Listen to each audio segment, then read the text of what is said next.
kita mau bahas tentang masyarakat multikultural. Sebentar.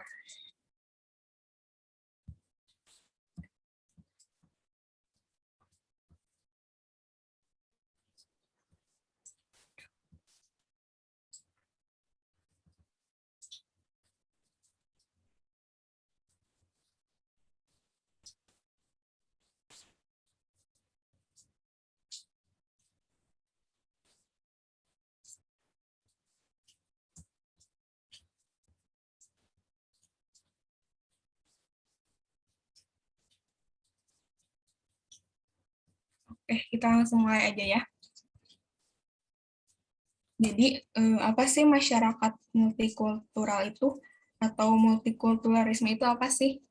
Nah, jadi menurut salah satu ahli, yaitu Jana Sikun, masyarakat majemuk, masyarakat multikultural juga biasanya juga disebut masyarakat majemuk ya.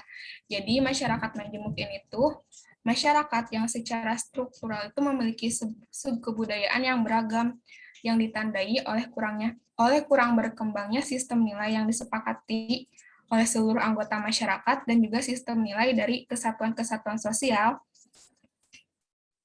serta seringnya muncul konflik sosial.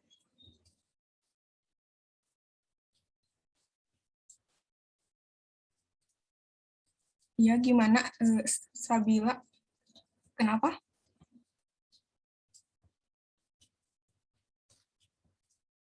Ada yang mau ditanyain kah? Aku lanjut dulu ya. Nah, jadi apa sih maksudnya? Jadi multikultural. Multi itu kan artinya banyak ya, banyak, beragam, lebih dari satu. Nah, kultur itu sendiri kan artinya kebudayaan. Jadi masyarakat multikulturalisme ini tuh suatu kelompok masyarakat yang terdiri dari banyaknya budaya, terus ada banyaknya adat, banyaknya kebiasaan, tapi perbedaan-perbedaan dari mereka itu yang membuat mereka jadi satu. Maksudnya satu itu, jadi mereka tinggal di dalam satu wilayah yang sama. Contohnya kayak gimana nih? Jadi contohnya masyarakat multikultural itu tuh kayak di Indonesia. Kita kan punya banyak, terdiri dari banyak suku ya, tapi kita tetap satu gitu. Ada semboyannya juga kan, Bhinneka Tunggal Ika. Nah, Indonesia ini tuh terdiri banyak suku, ada Jawa, Sunda, Batak, Betawi, dan sebagainya. Yang mana di setiap sukunya itu pasti punya kebiasaan sama adat yang berbeda-beda, terus juga punya ciri khasnya masing-masing, yang nggak bisa disamainkan satu sama lainnya. Nah, tapi kita itu tetap satu sebagai satu kesatuan negara Indonesia yang tinggal di wilayah Indonesia. Nah, setiap kebudayaannya itu juga nggak ada yang paling tinggi. Jadi memandangnya itu nggak ada yang paling tinggi, nggak ada yang paling berkuasa. Kita itu setara, sederajat gitu.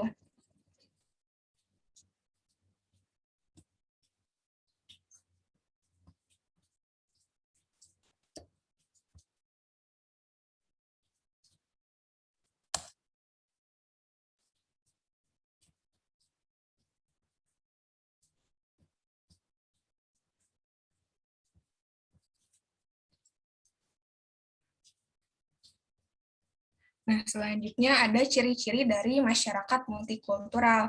Nah, yang pertama itu terjadinya segmentasi ke dalam kelompok-kelompok yang seringkali memiliki kebudayaan yang berbeda satu sama lainnya.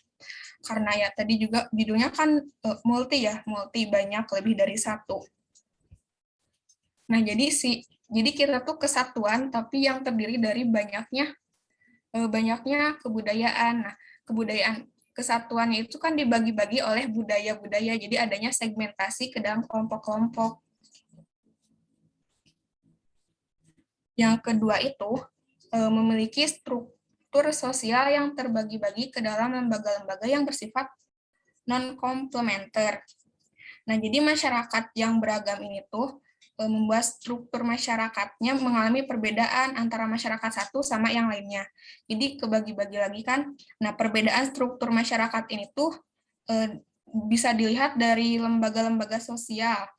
Misalnya ya, ada lembaga agama di Indonesia yang menaungi beberapa agama, tapi memiliki struktur yang berbeda. Jadi lembaga-lembaga agamanya tersebut tuh enggak saling melengkapi, karena mereka tuh terdiri dari karakteristik agama yang berbeda juga gitu. Jadi meskipun satu punya struktur sosialnya tersendiri. Nah, yang ketiga itu kurang mengembangkan konsensus atau kesepakatan di antara para anggotanya. Di antara para anggotanya terhadap nilai-nilai yang bersifat dasar. Maksudnya ini tuh dalam masyarakat multikultural kurang bisa membuat keputusan bersama. Karena kan ya dalam masyarakat itu pasti ada lembaga-lembaga yang mengatur kayak tadi nih. Nah, membuat kebijakan. Nah, dalam hal membuat kebijakan, memutuskan kebijakan yang kayak gitu tuh bakalan sulit di dalam masyarakat multikultural ini. Karena apa ya? Kan karena terdiri dari banyaknya kebudayaan, adat yang berbeda, kebiasaannya juga berbeda. Nah, apa ya? Satu sama yang lainnya juga orang-orang kan pasti berbeda, punya pendapat yang berbeda, punya pikiran yang berbeda. Pasti bakal ada pro kontranya. Nah, hal ini tuh yang membuat masyarakat multikultural kurang bisa mengembangkan konsensus, jadi kurang bisa membuat kesepakatan bersama. Terus yang keempat, secara relatif tuh sering terjadi konflik di antara kelompok satu dengan yang lain.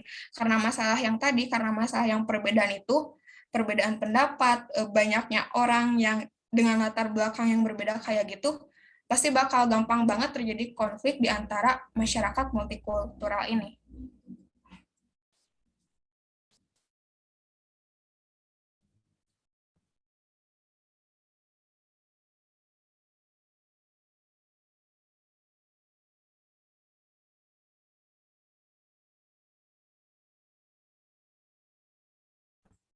Nah, selanjutnya itu ada latar belakang terbentuknya masyarakat multikultural. Yang pertama itu ada keadaan geografis. Nah, letak Indonesia kan strategis ya, berada diapit oleh dua benua dan dua samudra, jadi mendorong berbagai bangsa itu bisa singgah. Jadi budaya lain itu bakalan mudah masuk ke wilayah Indonesia, dan itu tuh bisa memunculkan masyarakat multikultural. Yang kedua ada bentuk wilayah. Nah, Indonesia juga kan merupakan negara kepulauan ya, jadi menimbulkan isolasi geografis antara satu pulau dengan yang lain. Nah, itu tuh juga bisa membentuk masyarakat multikultural karena adanya perbedaan batasan-batasan gitu, tapi yang tetap satu juga gitu. Nah, yang ketiga ada perbedaan cuaca. Nah, cuaca di sini juga bakalan mempengaruhi masyarakat khususnya di Indonesia ya, jadi bakal mempengaruhi pola penghidupan, mata pencaharian, tatanan sosial, sampai ke tipe kemasyarakatannya. Terus yang terakhir tuh ada kontak antar bangsa, kayak yang tadi kan karena keadaan Indonesia itu secara geografisnya itu strategis ya, jadi bakal membuat Indonesia itu banyak berinteraksi, banyak dikunjungi oleh berbagai bangsa di dunia.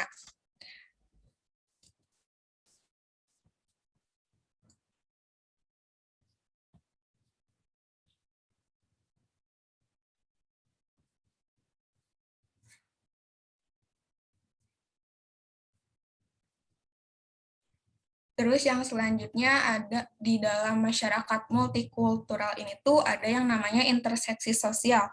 Interseksi sosial ini tuh persilangan atau pertemuan keanggotaan suatu kelompok sosial dari berbagai aspek, ya bisa berupa suku, etnis, ras, agama, aliran, jenis kelamin, ataupun bisa kelas sosial juga dalam suatu masyarakat multikultural. Nah, jadi dampak interseksi ini tuh bakal mengurangi munculnya konflik dan mendukung tercapainya integrasi sosial. Nah, ada contohnya juga, misalnya interseksi di hubungan ekonomi. Nah, interseksi ini tuh bisa juga terbentuk melalui perdagangan sama perindustrian. Misalnya nih ada kelompok dari Maluku, sama ada kelompok juga dari Ambon. Nah, mereka itu bersatu berinteraksi di mana mereka tuh apa ya? Jadi kelompok mereka itu seorang pengusaha-pengusaha yang bersatu meskipun berbeda tempat, berbeda latar belakang, tapi mereka itu satu dalam suatu kelompok pengusaha di Indonesia gitu. Terus ada hubungan politik. Jadi interseksi ini tuh juga bisa melalui hubungan diplomatik atau hubungan antar negara gini. Jadi Indonesia sama Malaysia bisa ketemu, bisa berinteraksi di mana di PBB gitu misalnya. Nah, terus ada juga interseksi sosial. Jadi interseksi ini tuh dapat terjadi melalui pendidikan dan juga perkawinan. Misalnya nih ada mahasiswa Fakultas Kedokteran dari wilayah Aceh sama Papua itu bersatu di apa ya, di Universitas Kedokteran mana gitu. Nah, mahasiswa Fakultas Kedokterannya ini tuh mereka bersatunya itu disebut dengan interseksi. Selain interseksi juga ada yang namanya konsolidasi sosial. Jadi konsolidasi sosial itu suatu penguatan atau peneguhan keanggotaan dalam kelompok sosial. Nah, jadi kelompok-kelompok sosial yang ada itu bakal mewadahi orang-orang yang berlatar belakang suku, agama, ras, atau etnis yang sama. Nah, dampak konsolidasi sosial ini bakalan menghambat tercapainya integrasi sosial. Nah, misalnya kayak gimana? Contohnya kayak gini nih, masyarakat Jawa. Jadi masyarakat Jawa tuh identiknya sama, misalnya beragama Islam, banyak mayoritas yang agama Islam sama pekerjaannya petani.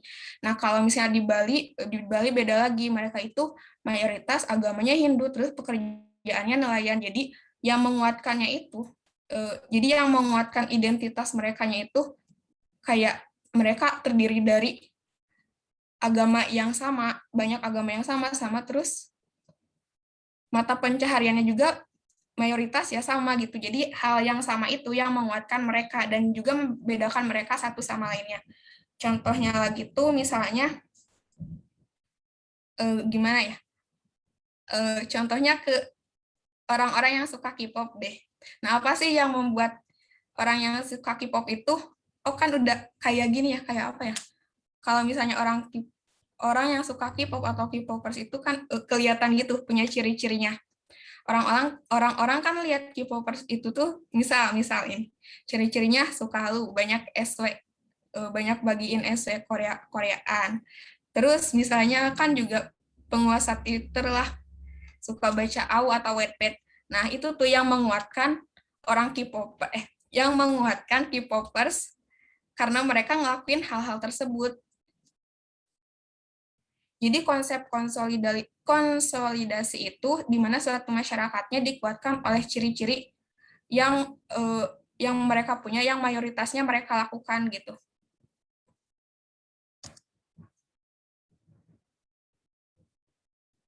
Nah, maaf. Terus ada juga pengaruh multikulturalisme. Yang pertama timbulnya kemajemukan. Kemajemukan ya pasti kan namanya juga multikulturalisme. Jadi bakal ada perbedaan, bakal ada banyak agama, bakal ada banyak suku, ras, etnik. Pokoknya yang banyak membedakan mereka, tapi mereka itu tetap disebut sebuah masyarakat yang satu. Nah, yang kedua bakal ada timbulnya konflik. Karena apa ya? Karena masalah perbedaan itu bakal gampang timbul konflik di antara masyarakat yang multikultural. Yang ketiga adanya interaksi, ya pasti soalnya di dalam masyarakat pasti bakal ada interaksi, bakal ada hubungan, bakal ada komunikasi yang membuat mereka itu saling berinteraksi. Nah, yang keempat ada interseksi yang tadi udah disebutin, terus yang kelima ada konsolidasi, tadi juga udah disebutin. Terus selanjutnya itu ada primordialisme. Jadi primordialisme ini tuh masih nyambung sama konsep multikulturalisme. Jadi di mana di mana banyak budaya yang berbeda tapi tinggal di satu wilayah yang sama, Nah, primordialisme ini tuh sikap atau paham yang menjunjung tinggi asal-usul yang melekat sejak lahir. Jadi berpegang teguh pada hal-hal yang sejak semula itu melekat pada diri individu. Misalnya kebudayaannya, atau suku bangsanya, atau rasnya, bahkan agamanya. Nah, contohnya itu kayak gini nih di masyarakat. Misal ada orang Indonesia atau keturunan Indonesia yang jadi warga negara Amerika. Nah, dia itu kan bukan WNI ya, dia tetap tinggal di negara Amerika, dia lahir di Amerika, tapi dia punya keturunan Indonesia. Nah, orang-orang ngelihatnya itu atau nganggap dia itu disebutnya itu dia tuh bakal disebut orang Indonesia itu karena apa ya? Karena dia punya ciri khas, misalnya dari fisiknya punya ciri khas orang-orang Indonesia gitu. Nah, hal-hal yang melekat itu yang disebut dengan primordialisme. Terus yang ketujuh ada etnosentrisme, dari kata etnis gitu ya. Jadi etnosentrisme ini tuh paham yang nunjukin kecintaan seseorang terhadap etnis tertentu atau etnis dia sendiri, tapi secara berlebihan gitu. Yang mana dia juga memandang rendah etnis yang lain. Nah, biasanya sikap dari etnosentrisme itu bakal memunculkan konflik, bakal gampang memunculkan konflik karena dia kan suka merendahkan gitu ya. Menganggap bahwa etnisnya dia itu lebih baik daripada yang lain. Nah, kelompok ini tuh nggak harus dari etnis atau suku tertentu, bisa juga dari misalnya agama atau bahkan hobi. Nih, misalnya hobi ya, ada hobi kan orang suka nonton drama Korea, terus ada juga orang yang suka nonton anime gitu. Misalnya mereka itu saling apa ya, saling menganggap kalau yang mereka lakukan itu lebih baik daripada yang lainnya. Misalnya orang K-popers nih bilang, apaan sih misalnya nonton-nonton anime, nonton-nonton karakter 2 dimensi, atau apalah pokoknya yang mereka itu ngata-ngatain gitu. Nah terus yang suka anime ini juga ngatain balik, kalau misalnya apaan sih orang nonton anime itu lebih baik gitu daripada nonton-nonton drama Korea dan semacamnya. Nah ini tuh bisa disebut juga etnosentrisme. Yang kedelapan ada politik aliran. Jadi politik aliran ini tuh keadaan di mana kelompok atau organisasi tertentu tuh dikelilingi oleh sejumlah organisasi massa. Jadi misalnya partai-partai politik kan suka dikelilingi oleh ormas-ormas tertentu. Nah kayak gitu contohnya. Terus yang kesembilan ada yang namanya integrasi sosial. Integrasi ini tuh kan apa ya, proses menyatunya berbagai kelompok sosial dalam masyarakat. Jadi di dalam masyarakat multikulturalisme ini tuh bakal ada kesatuan yang membuat berbagai kelompok sosial itu tuh bersama gitu. Terus yang ke-10 ada yang namanya pluralisme. Jadi pluralisme ini tuh kondisi di mana kelompok minoritas dalam masyarakat, jadi kelompok minoritas di dalam masyarakat yang besar itu mempertahankan identitasnya. Nah, mereka itu bakalan ngikutin budaya yang lain kalau misalnya budaya yang lain yang besar itu tuh sejalan sama kebudayaannya mereka. Nah, jadi sebenarnya tuh definisi pluralisme sama sama multikultural ini tuh hampir sama ya, sama kayak tadi yang primordialisme, di mana banyaknya masyarakat yang berbeda itu tinggal di satu tempat yang sama. Nah, tapi apa sih yang ngebedain masyarakat multikultural? Apa sih yang ngebedain multikulturalisme dan pluralisme ini? Nah, jadi bedanya itu ada di cara pandang mereka. Jadi kalau misalnya kalau multikulturalisme ini tuh menerima perbedaan kebudayaan, enggak memandang budaya satu itu lebih bagus daripada budaya lainnya. Nah, di mana masyarakat multikulturalisme ini tuh enggak ikut mempelajari kebudayaan lain yang beda dari kebudayaannya mereka. Jadi di masyarakat multikulturalisme ini tuh cuman menerima, tapi selebihnya ya udah masing-masing aja gitu. Jadi kita saling toleransi tapi nggak saling belajar budaya satu sama lain. Nah, kalau di pluralisme ini, selain mereka itu menerima adanya perbedaan kebudayaan, mereka juga mempelajari budaya lain yang misalnya mendominasi itu. Jadi, tapi mereka juga mempelajari budaya lain itu enggak serta-merta memasukkannya, enggak serta-merta langsung dilakukan gitu. Tapi mereka itu bakalan mengikuti kalau misalnya budaya yang budaya yang dominan itu sejalan sama budaya mereka sendiri, terus enggak melenceng juga dari kebudayaan mereka sendiri. Tujuannya apa? Jadi tujuan ini tuh buat menghindari yang namanya konflik. Terus yang ke-11 ada nasionalisme. Nasionalisme pasti tahu kan, jadi sikap mencintai bangsa dan negara sendiri. Nah, yang ke-12 yang terakhir ada yang namanya mutual akulturasi. Jadi mutual akulturasi ini tuh sikap keterbukaan terhadap kebudayaan yang luar. Nah, awalnya itu ditandai dengan interseksi yang berjalan secara terus-menerus. Jadi bakal menimbulkan rasa saling menyukai kebudayaan yang lain, terus sadar atau enggak sadar bakal ngikutin budaya tersebut. Nah, mutual akulturasi ini tuh tahapan awal terjadinya integrasi sosial gitu. Contohnya nih, adanya warteg di setiap daerah di Pulau Jawa. Padahal warteg itu kan warung Tegal, tapi di mana-mana di Pulau Jawa. Di Pulau Jawa di semuanya, bahkan bukan di Jawa sendiri gitu. Ada yang namanya warteg.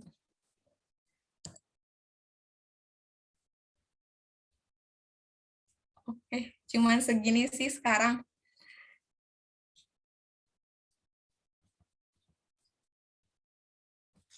Bentar.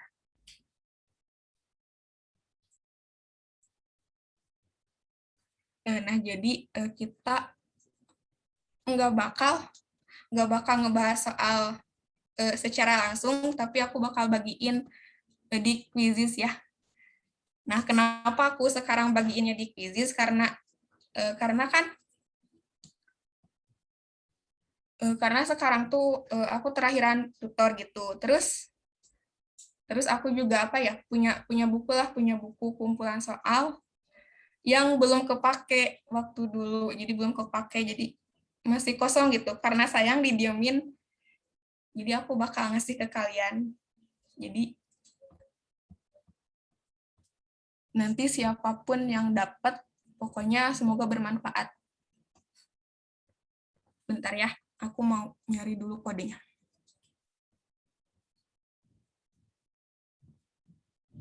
Thanks, Kak.